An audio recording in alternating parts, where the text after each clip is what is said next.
Now in prime time, from the Bay Area's local news station, you're watching KRON 4 News at 8. I pledge to be a president who seeks not to divide, but unify. Who doesn't see red states and blue states, only sees the United States. Now at 8, restoring the soul of America. The man set to become the United States' 46th president pledges to bring the country together while the current president continues to cast doubt on the election, saying it's far from over. That's where we begin this Saturday night here on KRON 4 News. I'm Jonathan McCall. And I'm Justine Waldman. President-elect Joe Biden just wrapped up a speech that you saw live right here on KRON 4. KRON 4 Washington correspondent Kelly Myers live tonight in Wilmington, Delaware with some of the highlights of that speech. Kelly. Good evening, Justine and Jonathan. Well, as you can see behind me, the stage is really starting to come down already. But just hours ago, the president-elect and vice president-elect addressed the country for the first time with that title. Their race called today. They knew they'd be making this victory speech tonight, a speech that President-elect Joe Biden has been waiting to give really his entire political career. The last 32 years, he's been trying for this to make it to the Oval Office. This was his third time. Third time was a charm. He was able to come out here tonight and make that victory speech and share that message of unity that you were talking about and hope for all American people to come together, not just Democrats who voted for him, but Republicans as well. And he had this message to President Trump's supporters. Can act like for all those of you who voted for President Trump, I understand the disappointment tonight. I've lost a couple times myself, but now let's give each other a chance.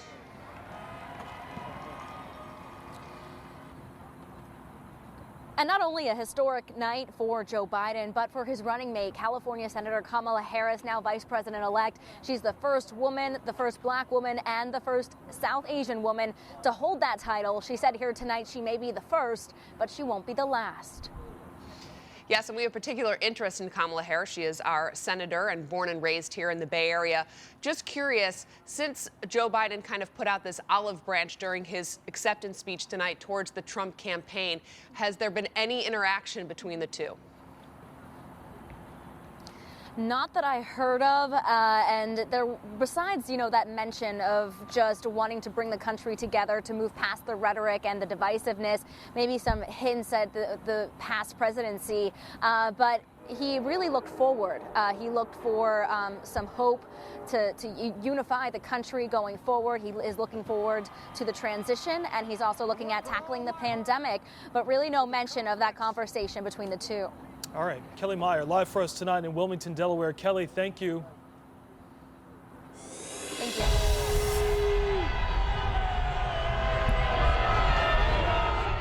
Meanwhile, this was the scene as President Donald Trump returned back to the White House this afternoon after getting in a round of golf this morning.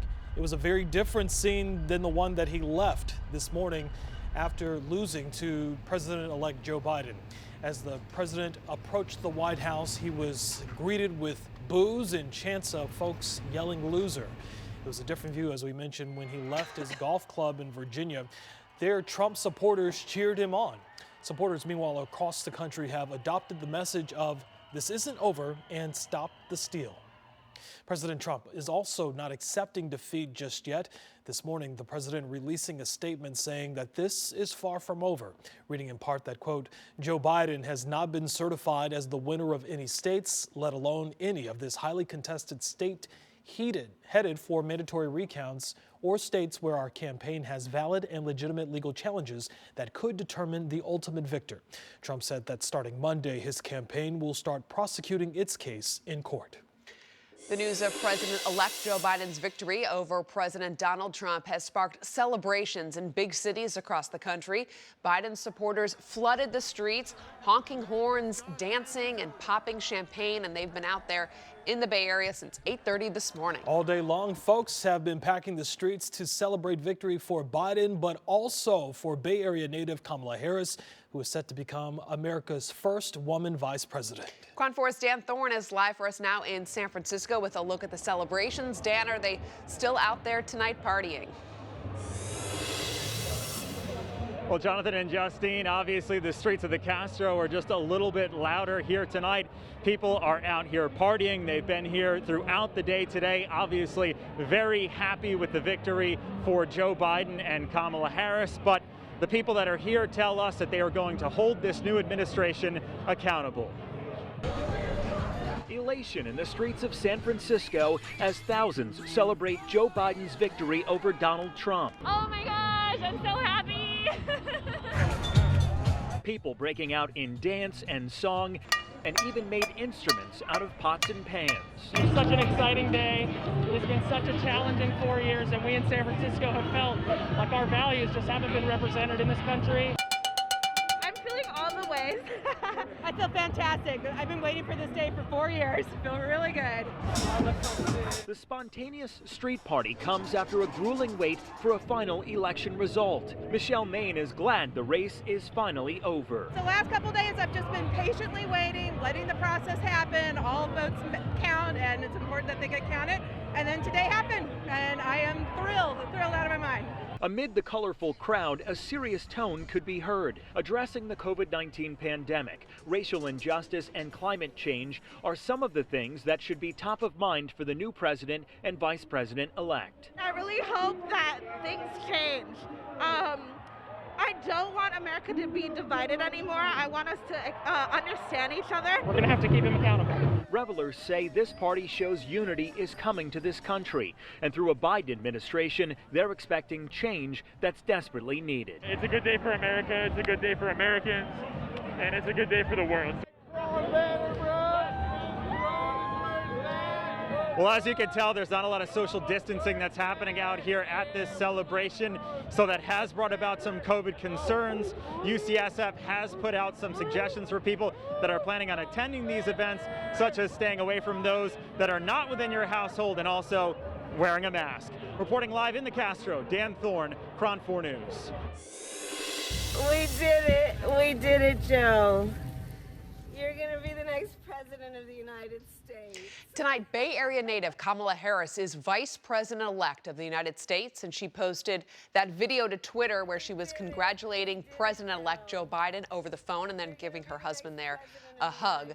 Harris makes history as the first black woman to become vice president, an achievement that comes as the U.S. is facing reckoning on racial justice. And Harris is also the first person of South Asian descent to be elected to the vice presidency.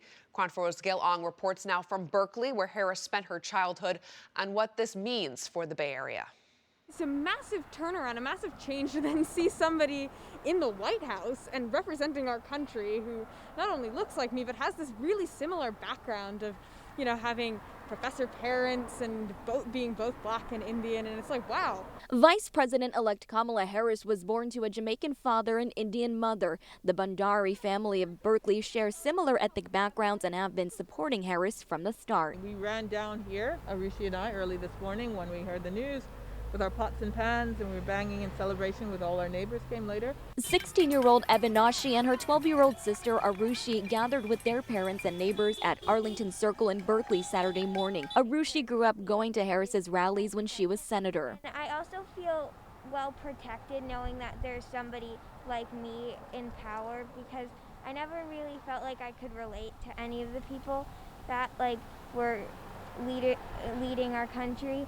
As for their father, Rakesh, he grew up in Berkeley and was a classmate of Harris's sister Maya. He says he's proud of Harris, especially having biracial children of his own. Having grown up here, you know, I saw Indians and other Asians and other minority groups break through in Silicon Valley, but that was men.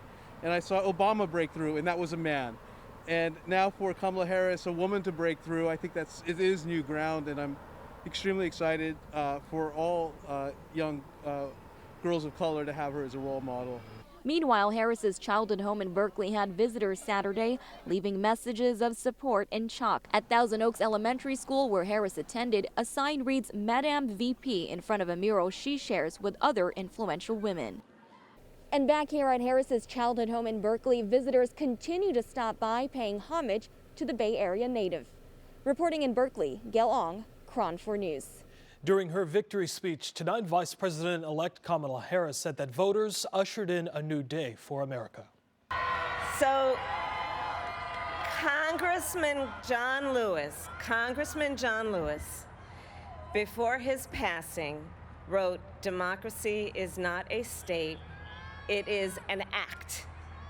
And what he meant was that America's democracy is not guaranteed. It is only as strong as our willingness to fight for it.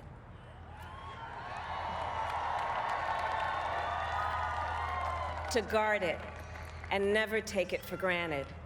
And protecting our democracy takes struggle, it takes sacrifice, but there is joy in it, and there is progress, because we, the people, have the power to build a better future.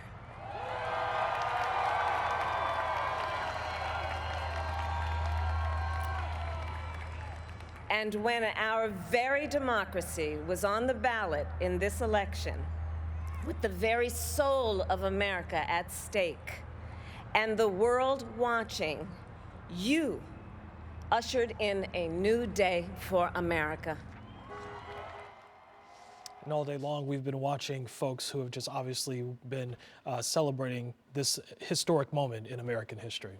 And with her now stepping to be the Vice President-elect, her seat in the California Senate will also need to be filled. That Governor Gavin Newsom has the job of doing, and the joke going around in the Capitol is that everyone wants the job, so it will be a tough choice for him to pick. But the focus now on Kamala and the historic move that she made today, becoming the first woman, and she said in her speech today she will not be the last woman to have a seat in the White House. Yeah, that's right. Our coverage of Joe Biden's victory, as well as Kamala Harris's in this presidential election, still to come this Saturday night.